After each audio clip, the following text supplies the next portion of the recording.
नमस्कार, मैं लव बैरागी कौटिल्य एकेडमी तरफ से आपको एक नई यात्रा में ले जाने के लिए आया हूँ। देखिए, आज जो महामारी चल रही है, कोरोना महामारी, इसके बीच में आपको अपने लक्ष्य को भी प्राप्त करना है, मगर इसने एक बाधा उत्पन्न करी है, तो आप कौटिल्य एकेडमी तक नहीं आ पा रहे हैं। तो कौटिल्य एकेडमी ने सोचा, अगर आप यहाँ पर नहीं आ पा रहे हैं तो सेशंस के माध्यम से, ऑनलाइन क्लासेस के माध्यम से हम आप तक आपके लक्ष्य को पहुँचाते हैं, आपकी चीज़ों को पहुँचाते हैं। एक सबसे पहले बात मैं क्लास को स्टार्ट करने से पहले कहूँगा कि जो यात्रा जो अभी हम स्टार्ट करने वाले हैं, आपके जीवन की सबसे महत्वपूर्ण यात्रा है। और अगर यदि मैं कहूँ कि आपने 50% अपने लक्ष्य के लिए जो यात्रा थी उसका 50% पूरा कर लिया है। आप सभी जो स्टूडेंट बैठे होंगे, साथी बैठे होंगे, वो सोच रहे होंगे, यार अभी तो ज्योग्राफी लिखा हुआ है, एक शब्द पढ़ाया नहीं, फिर सर कैसे बोल रहे हैं कि हमने 50% अपनी यात्रा को पूरा कर लिया, आधा रास्ता हमने पूरा कर लिया। तो एक शायर ने बड़ी अच्छी बात कही है, उस बात से मैं स्टार्ट करना चाहूँगा तो आपको समझ में आएगा। शायर कहते हैं, भटक कर ही सही ढूंढ लेंगे अपनी मंजिल को, भटक कर ही सही ढूंढ लेंगे अपनी मंजिल को, गुमराह तो वो हैं जो भी घर से बाहर निकले ही नहीं। मतलब यदि आपने सोच लिया है कि मुझे अपने लक्ष्य को पाना है और लक्ष्य को पाने के लिए आपने एक कदम उठा लिया है, तो ये मान के चलिए आप बहुत सारे लोगों से बहुत आगे निकल सके हैं। तो जिस यात्रा में हम जा रहे हैं उसका नाम है भूगोल, ज्योग्राफी। हम सारी चीज़ें पढ़ेंगे, मैं आगे आपको बताते जाऊंगा। 30-40 मिनट की आज क्लास होने वाली है, इंट्रोडक्शन क्लास है। आपको एक समझ विकसित होगी कि ज्योग्राफी होती क्या है, हमको ज्योग्राफी पढ़ना क्यों है। चलिए हम आते हैं, हम सीधे ज्योग्राफी पर ज़्यादा। अभी आप एक बात बताएं, ज्योग्राफी का मैंने साधारण सा अर्थ लिखा हुआ है, जियोग्राफी, दो शब्दों से मिलकर बना है। जियो का अर्थ होता है क्या, पृथ्वी, और ग्राफी का अर्थ होता है अध्ययन, अर्थात पृथ्वी का अध्ययन करना ही ज्योग्राफी है। पर प्रश्न यह उठता है कि केवल क्या यही ज्योग्राफी, पृथ्वी का अध्ययन, क्या इतना से पढ़ने से काफी हो जाएगा? पहाड़, पर्वत, नदी, नाले, इनके नाम रट भर देने से हम क्या इसकी समझ विकसित कर पाएंगे, ज्योग्राफी को जान पाएंगे? नहीं नहीं, पढ़ाई का केवल मतलब रटना नहीं होता। पढ़ाई जब तक हमारे लिए आवश्यक कैसे है, अगर ये हमें समझ में आएगा तभी हम चीज़ों को समझ पाएंगे, तभी हमको इंटरेस्ट आएगा। तो एक बात बताएं, मैं आपके इंटरेस्ट के लिए बात कहूँगा कि मान के चलिए आप गंगा नदी के किनारे पर रहते हैं। आप रहते हैं, सभी ध्यान से सुनिएगा, स्टूडेंट जितने भी सुन रहे हैं मेरी बात को। अज्यूम करिए कि आपका परिवार 100 साल से, आपकी पूरी पीढ़ियां गंगा नदी के किनारे पर रहती थी, किसानी खेती करते थे तो गंगा नदी के पानी से करते थे, पीने के लिए गंगा का यूज़ होता था, सारी चीज़ें कर्म करने के लिए गंगा का पानी का यूज़ होता था। अब ऐसा हुआ, एक समय पश्चात ऐसा परिवर्तन आया कि अब सूखा पड़ गया, अब गंगा नदी में पानी नहीं बचा। ऐसा मैं एग्जम्पशन लगा रहा हूँ, गंगा नदी या कोई सी भी जो नदी है वो सूखी पड़ गई, तो आपकी जो कृषि हो रही थी, जो आप पानी पी रहे थे, जो आप नित्य कर्म कर रहे थे, दूसरी चीज़ों में पानी का यूज़ कर रहे थे, अब वो पानी नहीं मिल रहा। तो अब आप ये बताएं, अब आप वहाँ पर रहना संभव हो पाएगा आपका? वहाँ पर क्या आप रहना चाहेंगे? वहां पर क्या आपका जीवन संभव है उस जगह पर जहां पर अब पानी नहीं है, जहां पर अब नदी नहीं है, जहां पर अब संसाधन नहीं है? नहीं रह पाएंगे। अर्थात आप समझ रहे हैं, ये ज्योग्राफी केवल विषय से कहीं आजादा है, कहीं बड़ा है। ये विषय नहीं, एक अनिवार्यता है हमारे जीवन की। आप एक चीज लीजिए, इनमें मैंने 3-4 चीज लिखी है, पर्वत, मैदान, नदी, सागर, जैसे ये ज्योग्राफी है मोटी मोटी। कहने में आप रटवा दूंगा कि ये केवल नाम याद कर लो, परंतु क्या इस बात को आप समझ पा रहे हैं? अगर मैदान नहीं होते तो हम रहते कहां? पर्वत पर रहना संभव है क्या? आप अपने आप को अज्यूम करो कि पूरे 50,000 लोग पर्वत पर रह रहे हैं, एक दिन भूकंप आया और पर्वत में भूस्खलन हुआ और पूरा का पूरा पर्वत नीचे गिर गया, तो वहां पर रहने वाले जनसंख्या, समझ रहे हैं बात को कि मैदान की जरूरत क्या है, पर ऐसे ही पर्वत की जरूरत है नदियों के लिए, नदियों की जरूरत है, मैंने आपको बताया, पीने के लिए, बिजली बनाने के लिए, सागरों की जरूरत है। अगर गैसें नहीं होती भाई, ऑक्सीजन कैसे लेते, जीवन कैसे होता? तो आप समझ रहे हैं, ज्योग्राफी केवल एक विषय नहीं है, हमारे जीवन की अनिवार्यता है। हमारा मानव जीवन संभव ही तब है जब ये सारी चीज होंगी। अगर आप इस सोच को लेके पढ़ेंगे कि हमारे जीवन का आधार है ज्योग्राफी, जीवन को समझने के लिए अनिवार्य तत्व है ज्योग्राफी, तो आपको ये विषय से ऊपर कहीं ज्यादा लगेगा और तब आपका इंटरेस्ट जागेगा ज्योग्राफी में। तो मैंने अभी परिभाषा बताई, जियोग्राफी मतलब पृथ्वी का अध्ययन। पृथ्वी में 3 चीजें आती हैं, स्थल मंडल, जल मंडल, वायुमंडल। केवल इतनी बात नहीं है, अब आपको मैं एक चीज और बताऊंगा कि पृथ्वी की अध्ययन की जरूरत कैसे पड़ी, पृथ्वी पर हमारा ध्यान कब गया, पृथ्वी के अध्ययन की चिंता हमको कब हुई, मानव समाज ने कब सोचा कि यार पृथ्वी है, सौरमंडल है, ब्रह्मांड है, कब हमारी चेतना गई।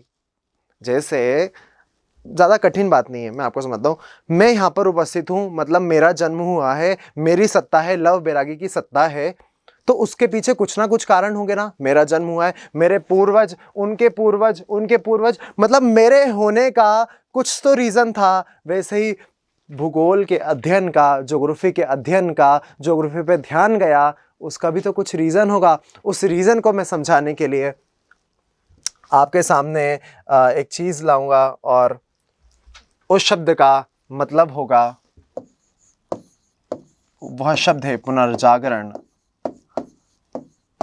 का संबंध किससे दर्शा रहे हैं हम? भूगोल से। अच्छा, पुनर्जागरण का सामान्य अर्थ क्या होता है? ये हिस्ट्री का विषय, मगर मुझे ज्योग्राफी समझाने के लिए आपको इस शब्द को समझाना पड़ेगा, इसके मतलब को समझाना पड़ेगा। पुनर्जागरण शब्द है, पुनर्जागरण मतलब वापस जागना, पुनः जागना। इसका सामान्य अर्थ क्या हुआ? एक व्यक्ति, एक समाज, एक देश जो पहले जागा हुआ था, जब वो सो जाएगा, अगर वो फिर से जागता है, जो पहले जागा हुआ था, यदि वो बीच में सो गया, अगर वो फिर से जागा, तो उसको क्या कहा गया? पुनर्जागरण। अब भूगोल का इससे संबंध क्या है मैं आपको बताता हूं। मैं यूरोप के संदर्भ में इस बात को कहूंगा कि यूरोप में जो रोमन सभ्यता थी, वहां की महान सभ्यता, प्राचीन सभ्यता, वहां पर पुनर्जागरण का क्या महत्व था। तो 3 काल मैं आपको बताता हूं। एक था प्राचीन काल, एक था मध्यकाल, और फिर आया आधुनिक काल, मॉडर्नाइजेशन। तो आप समझ रहे हैं पुनर्जागरण के 3 हिस्से हैं, प्राचीन, मध्य और आधुनिक। तो इसका ज्योग्राफी से क्या संबंध है? मैं ज्योग्राफी को यहां पर बताऊं तो प्राचीन काल की इतिहास के बारे में, वहां पर बड़े अच्छे अच्छे दार्शनिक हुए, अरस्तु हुए, प्लेटो हुए, सुकरात हुए। इन लोगों ने क्या करा? प्रकृति पर, इहलोकवाद पर बल दिया। इन लोगों ने क्या कहा? इहलोकवाद पर बल दिया।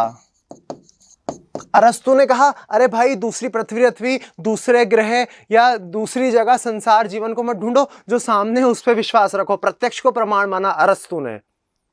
तो आप ये बात मान के चल रहे हैं, अगर अरस्तु कह रहा है कि जो सामने है वही सही है, दूसरी दुनिया के भरोसे में मत रहो, तो ये मान के चले ना आप कि भूगोल, ब्रह्मांड, इन चीजों की यहाँ पर अहमियत मिल रही है। यहाँ पर माना जा रहा है कि पृथ्वी है, भूगोल है, इसके अध्ययन की बातें हो रही है। अच्छा, भारतीय संस्कृति में आपने ऋग्वेद पढ़ा होगा प्राचीन काल में, या उत्तर वैदिक काल पढ़े होंगे। तो जो समाज था, भारतीय समाज था, ये कैसा समाज था? प्रकृति की पूजा करता था, प्रकृति पूजक समाज था। आप सभी ने सुना होगा ना कि हम सूर्य को क्या मानते हैं? देवता मानते हैं। क्यों मानते हैं? अरे भाई, नेचर बिना कुछ मांगे, बिना कुछ आपसे पैसा ले रहा है क्या सूरज आपको रोशनी देने का, ऊष्मा देने का? नहीं ना। फिर भी वो अपना काम कर रहा है। तो अगर अब वो इतनी सारी चीज हमको दे रहा है, तो हमारी संस्कृति ने उसको क्या मान लिया? देवता मान लिया। इसलिए हम क्या करते हैं? सूर्य नमस्कार करते हैं। गंगा को हम माँ मानते हैं, क्योंकि गंगा ने हमको पानी पीने के लिए दिया, कृषि दी, जो हमारा सारा जीवन है, खेती किसानी होती है जिसको हम खा रहे हैं, उसके बिना वो संभव नहीं है, नदी के बिना। तो गंगा को या नदियों को हमने, प्रकृति को हमने भगवान, ईश्वर तुल्य माना, उनकी पूजन करी। तो प्राचीन काल में ऐसा हो रहा है, इस संसार को मान्यता भी मिल रही है, प्रकृति की पूजा भी हो रही है। तो भूगोल का मतलब अच्छा खासा रिलेशन है यहाँ पर। अच्छा, आपने एक कृष्ण भगवान की गोवर्धन लीला सुनी होगी। गोवर्धन लीला क्या थी? एक छोटा सा बच्चा आकर ये कहता है, अरे वो जो दिख नहीं रहा देवता इंद्र, जो वर्षा का देवता है, वो दिख नहीं रहा, उसकी पूजन क्यों करते हो? ये सामने जो गोवर्धन पर्वत है, जो तुम्हारे गायों को, जो तुम्हारे पशुओं को चरने के लिए चीजें देता है, जो तुम्हें ऑक्सीजन देता है, अच्छी वायु देता है, फल फ्रूट देता है, खाने के लिए चीजें देता है, हरियाली देता है, वर्षा लाता है, जो सामने है उसकी पूजन करो। अर्थात जो प्राचीन काल था, वहां पर संबंध प्रकृति के साथ बहुत सामंजस्य था, प्रकृति को मान्यता मिल रही थी, प्रकृति की सत्ता मानी जाती थी। मगर फिर आगे क्या हुआ समझना, भूगोल और पुनर्जागरण का अर्थ। मैं इसको मिटा देता हूं। मैं मान के चल रहा हूं आप सभी ये लिखते जा रहे हैं। कारण यह है कि पेन कॉपी हाथ में रखिए, जरूरत पड़ती रहेगी। समझने के सारे में बता रहा हूँ, पीपीटी आपको कौटिल्य अकेडमी प्रोवाइड करवाएगा, मगर ये आपका दायित्व है जो मैं लिखवा रहा हूँ वो समझते जाएं और लिखते भी जाएं। जैसे ही मध्यकाल आया, जो सारी चीज थी ना यहाँ पर, जो तर्क पर बल दिया जा रहा था, विज्ञान पर बल दिया जा रहा था, ये सब उल्टी हो गई। यहाँ पर आके सब चेंज हो गया। यहाँ पर इहलोकवाद पर बल दिया जा रहा है, तो यहाँ पर अलौकिकवाद। यहाँ पर किस पर बल दिया जा रहा है? अलौकिकवाद। अलौकिक, इहलोक मतलब यहाँ, अलौकिक मतलब यहाँ नहीं, किसी और जगह। अरे भाई, आपने सुना होगा ना कि आपसे कोई बोलता है भाई अच्छे पुण्य करा करो, क्या मिलेगा? स्वर्ग मिलेगा। अरे गलत काम मत किया करो, क्या मिलेगा? नरक मिलेगा। मतलब हमारे जो कर्म है इस मध्यकाल में, वो कौन डिसाइड कर रहा है? हम अच्छा करें या हम बुरा ना करें, इसको कौन डिसाइड कर रहा है? ये संसार डिसाइड नहीं कर रहा, कोई दूसरा संसार, कोई अलौकिक सत्ता, कोई बाहर वाला जगत डिसाइड कर रहा है, जिसको क्या कहा गया? अलौकिकवाद कहा गया। तो प्राचीन काल में इहलोकवाद पर बल था, मध्यकाल पे अलौकिकवाद पे बल था। तो मेरा पॉइंट यहीं पर है, आप सोच के देखिए, जब यहाँ पर इस संसार को ही सच नहीं माना जाएगा, इस संसार पर ही बल नहीं दिया जाएगा, किसी दूसरे स्वर्ग पे, नरक पे, जन्नत पे, जहन्नुम की बातें की जाएंगी, तो पृथ्वी, भूगोल, ब्रह्मांड, तारे, सूरज, ग्रह, इन सभी की चर्चा होगी, इन सभी का दिमाग में आएगा। अरे बोलेंगे अरे तो मोह माया, आपने शब्द सुना होगा कि अरे ये तो धरती तो सब मोह माया, ब्रह्म सत्य, जगत मिथ्या ही है, तो फिर हम अध्ययन क्यों करेंगे उसका? हमको जरूरत क्यों पड़ेगी? हम क्यों दिमाग लगाएंगे कि ब्रह्मांड, तारे कैसे बने, क्या उसका क्या यूटिलाइजेशन है? आप समझ रहे हैं? यहाँ पर इहलोकवाद पर बल था, यहाँ पर अलौकिकवाद पर बल था। यहाँ पर केंद्र में क्या आ गया? अंधविश्वास आ गया। अच्छा, आपको ज्योग्राफी का एक सही मतलब समझाने के लिए मेरे को एक कहानी का सहारा लेना पड़ेगा। आप सभी ने ईसाई धर्म की एक मान्यता सुनी होगी। ईसाई धर्म में कहा गया कि जो सबसे पहला व्यक्ति था वो था एडम, और उसके साथ उसके मनोरंजन के लिए एक स्त्री को बनाया गया। ईसाई धर्म में, बाइबल में कहा गया है वो ईव थी। एडम और ईव पहले मनुष्य थे जो ईसाई धर्म के भगवान ने, गॉड ने बनाए। वो स्वर्ग में रहते थे, उन पे कुछ नियम थे, मगर जब उन्होंने नियमों का उल्लंघन किया तो गुस्से में आकर गॉड ने एडम और ईव को क्या बोला? जाओ, पृथ्वी पर चले जाओ। मतलब भगा दिया, वहां से, स्वर्ग से निष्कासित कर दिया। कहा अब तुम धरती पर रहोगे और ये तुम्हारी सजा है क्योंकि तुमने पाप किया है। और अब ये माना जा रहा है कि ईसाई में जो संतानें पैदा हो रही हैं वो उस पाप का प्रायश्चित यहां पर कर रही हैं, इस धरती पर कर रही हैं। तो आप सोच रहे हैं कि स्वर्ग को वरीयता दी जा रही है और जो धरती पर लोग आए हैं, पृथ्वी पर जो लोग आए हैं, उन्हें क्या माना जा रहा है? हीन माना जा रहा है। पृथ्वी की कोई सत्ता, इस जगत को निम्नतर समझा जा रहा है। तो जिस जगह पर पृथ्वी को निम्नतर समझा जाएगा, अलौकिक जगत को, स्वर्ग को ज्यादा महत्ता दी जाएगी, वहां पर पृथ्वी, भूगोल, ब्रह्मांड जैसी बातों की चर्चा होगी क्या? सोचने में आएगा क्या? अध्ययन होगा क्या? वैज्ञानिक अनुसंधान होंगे क्या? नहीं होंगे, नहीं होंगे। अच्छा, इससे जुड़ा हुआ एक व्यक्ति का नाम आपको बताता हूं मैं। ईसाई धर्म में एक व्यक्ति था कोपरनिकस नाम का। कोपरनिकस नाम के व्यक्ति ने बाइबल में देखा, बाइबल में लिखा हुआ था भू केंद्रीय सिद्धांत। अब ध्यान से रखना और लिख लेना, एक शब्द में आपको बता रहा हूं, भू केंद्रीय सिद्धांत। अच्छा, आप यूपीएससी की तैयारी कर रहे हैं, एमबीबीएससी की तैयारी कर रहे हैं, तो यहाँ पर सबसे ज़्यादा क्या रटना वटना नहीं चलता, दिमाग चलाना है अपने को अपना। कैसे चलाना है कि ये क्या लिखा हुआ है, इसका अगर मतलब नहीं पता तो अपन को इसका मतलब निकालना है, व्याकरण से इसका मतलब पूछना है। तो आप ध्यान दीजिएगा, यहाँ पर क्या लिखा हुआ है? भू। भू का मतलब क्या होता है? पृथ्वी। केंद्रीय मतलब क्या होता है? सेंटर में है, मध्य में। सिद्धांत मतलब क्या? जो अवधारणा दी गई, जो सोच दी गई, जो नियम बनाए गए। तो आप समझ रहे हैं भूकेंद्रीय सिद्धांत का मतलब क्या है? बाइबल में लिखा था कि पृथ्वी केंद्र में है और बाकी ग्रह, बाकी तारे किसकी परिक्रमा लगा रहे हैं? अपनी पृथ्वी की। मतलब सूरज आता है, हाथ जोड़ता है और पृथ्वी की परिक्रमा लाके चले जाता है। आप खुद बताएं, आपने जितना भी विज्ञान पढ़ा होगा, क्या ये सही है? पृथ्वी सूर्य की परिक्रमा लगाती है कि सूर्य पृथ्वी की परिक्रमा लगाता है ना? आप समझ रहे हैं कि जो भू केंद्रीय सिद्धांत है वो गलत था। सूर्य परिक्रमा नहीं लगाता पृथ्वी की, पृथ्वी सूर्य की परिक्रमा लगाता है। तो एक व्यक्ति था कोपरनिकस नाम का, तो इस कोपरनिकस नाम के व्यक्ति ने जो बाइबल में लिखा हुआ था, ये बाइबल में लिखा हुआ इस सिद्धांत का खंडन किया कि ये गलत है और एक नया सिद्धांत दिया जिसको कहा गया सूर्य केंद्रीय सिद्धांत। इसने बताया कि भाई सूर्य केंद्र में बाकी सब पृथ्वी चक्कर लगा रहे हैं। तो आप समझ रहे हैं मध्यकाल में अलौकिकवाद पे मान्यता मिल रही है, भूकेंद्रीय सिद्धांत को मान्यता मिल रही है। जैसे ही कोपरनिकस ने बताया अरे भाई जो हमको पढ़ाया जा रहा था, जो हमको सिखाया जा रहा था मध्यकाल में वो गलत था, अलौकिकवाद की बातें गलत थी, तब फिर लोगों में विचार आया, पुनर्जागरण आया, नया प्रबोधन आया, नई चेतना आई कि यार ये सब तो गलत था। तो हम क्या करते हैं, पुनर्जागरण के माध्यम से फिर कोपरनिकस जैसे लोगों ने, वैज्ञानिक लोगों ने, अब सूर्य की बात थी, सूर्य का अनुसंधान हो गया, अब ब्रह्मांड क्या होगा, ब्रह्मांड कैसे बना, तारे भी होंगे कि नहीं होंगे, क्योंकि ये जो बोल रहा है, ये जो बाइबल बोल रही है उसमें सारी बात सही नहीं है जो हमको पढ़ाया गया। तो सही क्या है, सही की खोज के लिए, सही की जिज्ञासा के लिए जो युग कहा उसको बोला गया आधुनिक युग। अब यहाँ पर कैसे कांट और लाप्लास जैसे, न्यूटन जैसे, कोपरनिकस जैसे, गैलीलियो जैसे महान वैज्ञानिक, दार्शनिक आए और उन्होंने नई नई चीज़ों की जानकारी लेना चालू करी। अब आपको मैं कनेक्शन करके बताता हूँ। प्राचीन काल में इहलोकवाद पर बल था, मतलब प्रकृति को एक सत्ता मानी जा रही थी। यहाँ पर इहलोकवाद की बात ही नहीं हो रही है, किसी दूसरे जगत में लगे पड़े हैं। और अगर जब आधुनिक काल आएगा और ये बात उल्टी होगी और किस पर बल दिया जाएगा, इस संसार पर बल दिया जाएगा। तो जो अध्ययन हमको करना है, भूगोल, इसके बारे में जिज्ञासा बढ़ेगी। यही तो है, अगर इहलोकवाद का अध्ययन करना है तो फिर भूगोल उसमें सबसे पहले आएगा।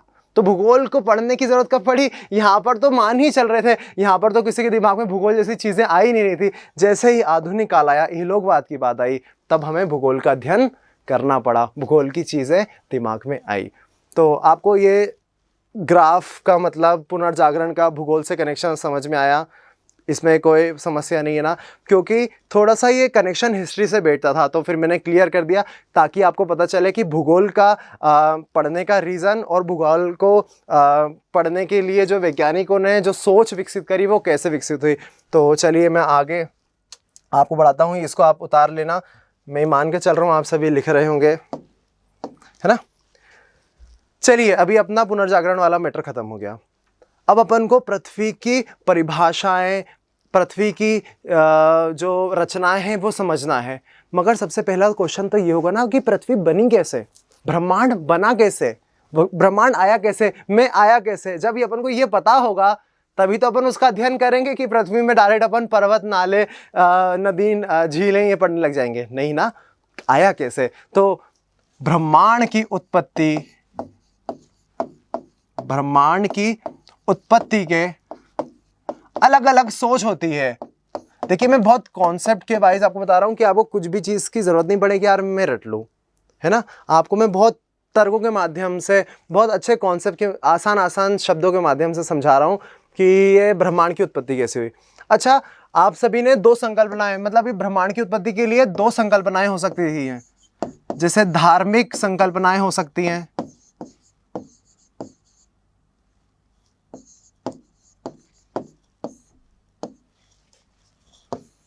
और वैज्ञानिक संकल्पना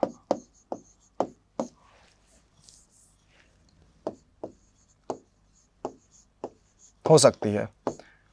अभी देखिए आपने बहुत सारे धर्मों में सुना होगा कि ब्रह्मांड कैसे बना, तो सबके आपने अपने अलग लॉजिक है, मतलब उन्होंने जो सोचा उन्होंने अपने धर्म में या धर्म ग्रंथों में लिख दिया।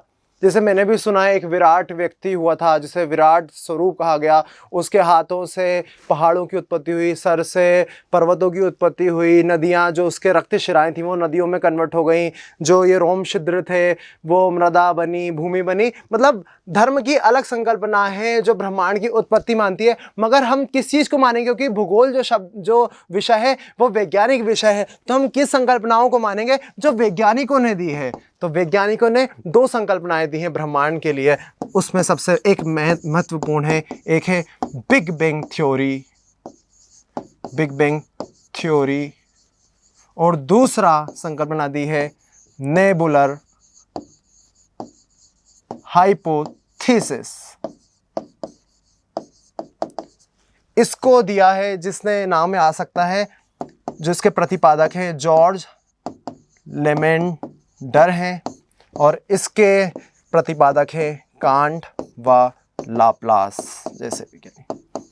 तो ये मुख्यतः अपन को ये दोनों पढ़ना है कि बिग बैंग थ्योरी क्या थी और नेबुलर सिद्धांत क्या था। अभी आपको मैं मोटा मोटा बता देता हूँ, ये सारी चीज़ हटाता हूँ, मैं जल्दी से हटाता हूँ। मैं कांट की और ये नेबुलर हाइपोथेसिस अपन पढ़ेंगे, अभी अपन बिग बैंग थ्योरी पढ़ते हैं, मतलब समझने की कोशिश करते हैं क्या था, आगे अच्छे से पढ़ेंगे। अच्छा, बिग बैंग थ्योरी मानूं मैं तो जॉर्ज लेमेंडर ने एक बात कही थी कि जितने भी आप पृथ्वी, ग्रह, पिंड, सूरज, चांद, तारे जितने देख रहे हो ना, ये इतना विस्तार नहीं था ब्रह्मांड में, ये एक छोटे से कण में मौजूद था। ये जितने भी पिंड है ना, ये सब एक छोटे से कण में घुसे हुए थे। अच्छा, एग्जाम्पल के रूप में आपको बताऊं, आपको हंसी आएगी शायद, कि दिवाली पे आप पटाखे जलाते होंगे, आपने सांप की गोली जलाई कभी? सांप की गोली वो छोटी सी काली सी आती है, अभी आप उसको देखोगे तो उसको लगेगा कि यार ये तो जरासी, मगर जैसे ही आपने उसमें आग लगाई, उसमें से कितनी सारी चीज निकलती, कितनी राख, कितना धुआं निकलता है। मेरे को भी देख के ऐसा लगता है अरे यार ये तो जरासी थी, फिर इसमें से इतनी सारी चीज कैसे निकल रही है। तो आप वैसे ही एग्जाम्पल मान के चलें कि बिग बैंग थ्योरी में एक छोटा सा कण था, इसमें बहुत सारा द्रव्यमान था, बहुत सारा घनत्व था, बहुत सारी ऊर्जा थी। एक सीमित समय तक तो इसने अपने द्रव्यमान, अपने घनत्व, अपनी ऊर्जा को कंट्रोल करके रखा, मगर जब यह अनकंट्रोल्ड हो गई तो ये फूटा, इसमें महाविस्फोट हुआ। इसी महाविस्फोट को क्या कहा गया? Big bang. इसको क्या कहा गया? महाविस्फोट। ये कण फूटा, इससे महाविस्फोट हुआ, तो इस कण में जो द्रव्यमान था, इससे अनेक हजारों, अरबों, करोड़ों पिंड निकले, जिसको आप तारा कहते हैं, जिसको आप गैलेक्सी कहते हैं, जिसको आप सूरज कहते हैं, जिसको आप ग्रह कहते हैं। मतलब ये बोल रहा है कि छोटा सा कण था, इससे ही सारी चीज बनी है, और ये डेवलपमेंट होता जा रहा है, ये विस्तार होता जा रहा है। अब प्रश्न ये आएगा, बिग बैंग थ्योरी के अनुसार क्या ब्रह्मांड का आज संकुचन हो रहा है कि विस्तार हो रहा है? संकुचन मतलब सिकुड़ना, अगर मैं ऐसे कर रहा हूं तो मैं संकुचित हो रहा हूं, और मैं ऐसे कर रहा हूं तो मैं विस्तारित हो रहा हूं। तो इसके अनुसार, बिग बैंग थ्योरी के अनुसार, ब्रह्मांड में क्या हो रहा है? विस्तार हो रहा है, कि इस कण से ये निकला, इस कण से ये निकला, पिंड से और पिंड निकले और पिंड निकले। समझ में आ रहा है आपको बात को? हमने स्टार्ट किया था कि ज्योग्राफी की आवश्यकता क्यों है, ज्योग्राफी का पुनर्जागरण से संबंध, की प्राचीन काल में प्रकृति पूजा होती थी, मध्यकाल में ज्योग्राफी की बात ही नहीं होगी, इस जगत को तो मिथ्या माना जा रहा है, और जो आधुनिक काल आया उसमें इस जगत को प्रधानता मिली, मानव को प्रधानता मिली, तो यहाँ पर ज्योग्राफी की बात करना चालू हुई, ज्योग्राफी के अध्ययन की, तारों की बात करना चालू हुई। अब मैंने दो शब्द बताए थे, big bang theory. Big bang theory क्या है वो मैंने आपको बता दिया। अब इसके बारे में आगे हम पढ़ेंगे। आज आपको मैं इसके साथ साथ जो दूसरा मैंने हाइपोथेसिस बताई थी आपको, वो क्लियर करता हूँ, जिसका नाम था नेबुलर सिद्धांत। अच्छा बच्चों, बताओ आप, नेबुलर सिद्धांत दिया किसने था? देखना मत पीछे, बताओ। कांट और लाप्लास ने दिया था। ये पता होना चाहिए कि किस दार्शनिक ने, किस वैज्ञानिक ने दिया था, तो ज़्यादा फायदा होता है। तो मैं क्या बता रहा हूँ? Nebular hypothesis. अच्छा, बिग बैंग थ्योरी का ने बोला था कि एक छोटे से कण से ब्रह्मांड की उत्पत्ति हुई। ये सौरमंडल की उत्पत्ति के बारे में बता रहा है। किसके? सौरमंडल, जो अपना सोलर सिस्टम है ना, जिसमें सूर्य हैं, बाकी ग्रह हैं, उसमें उपग्रह हैं, उसकी उत्पत्ति। नेबुलर को हिंदी में बोलते हैं निहारिका। ध्यान से समझना, बहुत सरल कॉन्सेप्ट है। निहारिका, निहारिका का मतलब कांट और लाप्लास ने बताया कि एक बादलों का घेरा था। क्या था? बादलों का घेरा। इस बादल के घेरे में, बहुत बड़ा बादलों का घेरा था, बहुत बड़ा। इस बादलों के घेरे में क्या थी? बहुत सारी गैसें थी, जैसे हाइड्रोजन हो सकती है, हीलियम हो सकती है, या अन्य गैसें। इसमें बहुत सारे धूल के कण थे, धूल के कण थे। और क्या था? प्लाज्मा था, प्लाज्मा था। प्लाज्मा फोर्थ स्टेट होती है पदार्थ की, जैसे ठोस, द्रव, गैस होती है। प्लाज्मा जैसे जेली होती है ना, उस तरह की चीज को प्लाज्मा बोला जाता है। अपन आगे पढ़ेंगे। तो ये बोला जा रहा है कि एक बादलों का घेरा है, जिसको नेबुलर निहारिका कहा जा रहा है। इसमें गैसें हैं, धूल के कण हैं, प्लाज्मा है। इसमें भी एक दिन विस्फोट हुआ। अभी ये एक साथ था और जिस दिन इसमें विस्फोट होगा तो इसकी गैसें अलग होंगी, धूलकण अलग होगा, प्लाज्मा अलग होगा, है ना। अब आप भी सोच रहे होंगे यार इनका क्या मतलब, ये बैठे बैठे विस्फोट ही होते रहते हैं। जैसे बिग बैंग थ्योरी में वो कण में विस्फोट हुआ, तो मैं आपको एक चीज दर्शन की बातें कहना चाहूंगा, क्योंकि मैं दर्शन का एक विद्यार्थी रह चुका हूं। बुद्ध ने एक सिद्धांत दिया है क्षणिकवाद का। क्षणिकवाद का मतलब क्या होता है कि कुछ भी चीज नियत नहीं है, हमेशा नहीं, हमेशा के लिए नहीं हो सकती। मतलब बदलाव, समय बोलते हैं ना अपन, changes is rule of the life, है ना। मतलब बदलाव इस प्रकृति का नियम है। मतलब इसमें भी जो बादल था ये हमेशा ऐसा नहीं रहेगा, इसमें कभी ना कभी परिवर्तन होगा, या तो ये फैलेगा या और सिकुड़ेगा, कभी चीजें सेम नहीं होंगी। यही बुद्ध ने बोला कि एक चीज हमेशा के लिए सेम नहीं होती, क्षणिकवाद, परिवर्तन होता रहता है। मुझ में भी परिवर्तन होगा, मैं अभी ऐसा दिखता हूं, पहले नहीं दिखता था और आगे भी नहीं दिखूंगा, है ना। समझ रहे हो आप मोटा मोटा हिसाब जो मैं आपको बोल रहा हूं। तो इसमें विस्फोट हुआ, जल्दी जल्दी के चक्कर में अब मेरे को ये हटाना पड़ रहा है। और ये कहा जा रहा है ये जो बादलों का घेरा था, इसमें जैसे ही विस्फोट हुआ तो इससे जो धूल कण थे, इससे जो उत्पत्ति हुई, उसको क्या कहा जा रहा है, पृथ्वी कहा जा रहा है। अच्छा, आप सोच रहे होगे अब यार अभी तो वो बादलों घेरा था, अब इससे पृथ्वी कैसे उत्पन्न हो गई। तो भैया इसमें जो धूल कण थे ना, अगर उनको कंपोजिट कर दोगे, उनको मिला दोगे, और ये मैंने नहीं मिलाए हैं, ये हजारों करोड़ों वर्ष में प्रक्रियाओं के माध्यम से, क्रिया विधियों के माध्यम से बनता है। तो ये धूल कण जो मिले थे ये आकर यहाँ पर पृथ्वी का रूप ले लेते हैं। तो यहाँ पर क्या चीज़ बची, गैसें बची, प्लाज्मा बचा। तो जो यहाँ पर बचा रह गया शेष हिस्सा, इसको क्या कहा गया, सूर्य कहा गया। समझ में आ रहा है बात आपको। बादलों के घेरे से कुछ भाग अलग हो गया, जो ठोस भाग के रूप में था उसको पृथ्वी कहा गया, जो गैसें बची उसको सूर्य कहा गया।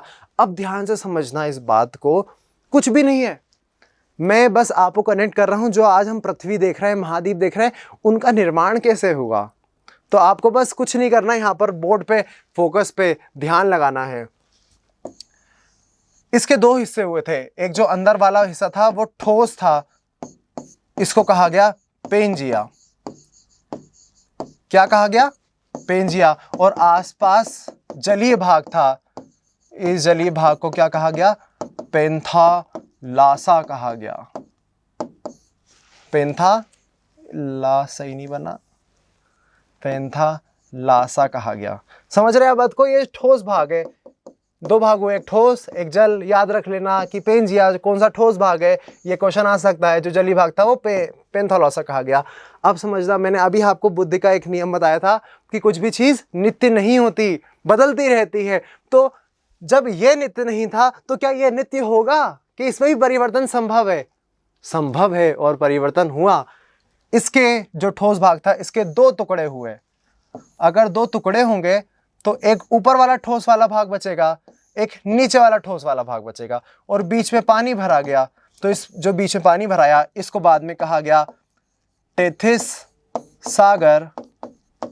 और जो इस ठोस का ऊपरी हिस्सा था, यहां पर जो मैं लिखा है, इसको क्या कहा गया, अंगारा लैंड, अंगारा लैंड। और नीचे वाले हिस्से को कहा गया गोंडवाना लैंड।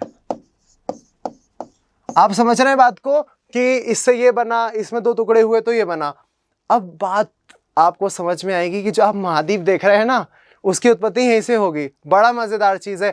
आप बताओ मेरे को कि नॉर्थ अमेरिका जो उत्तरी ध्रुव में है और नॉर्थ हेमिस्फीयर में है, जो यूरोप है, जो एशिया का उत्तरी हिस्सा है, वो इनमें से कौन से भाग से निकलेगा, इस वाले भाग से या इस वाले भाग से, किस वाले भाग से, अंगारा लैंड से। अंगारा लैंड में बाद में 3 टुकड़े हुए, इसको लिखो A, B, C। और गोंडवाना लैंड के 4 हिस्से हुए, इसमें लिख लो A, B, C, D।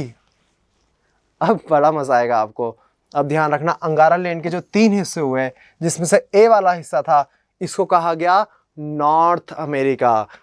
मैं यहाँ पर लिख देता हूँ उत्तरी अमेरिका। ये दूर हो जाएंगे अलग होने के बाद, जो आज के महाद्वीप है उनसे अलग दिखते हैं। उत्तरी महाद्वीप, जो बीच वाला हिस्सा था, ये बना यूरोप, और जो ये वाला हिस्सा था, ये रशिया, चाइना और मंगोलिया वाला एशिया वाला भाग। और ये 4 हिस्से हुए हैं, ये वाले, ये वाले, ये वाले, ये वाले। ये वाला क्या बना, दक्षिण अमेरिका। ये बी वाला हिस्सा बना अफ्रीका महासागर, यही 5वां महासागर है।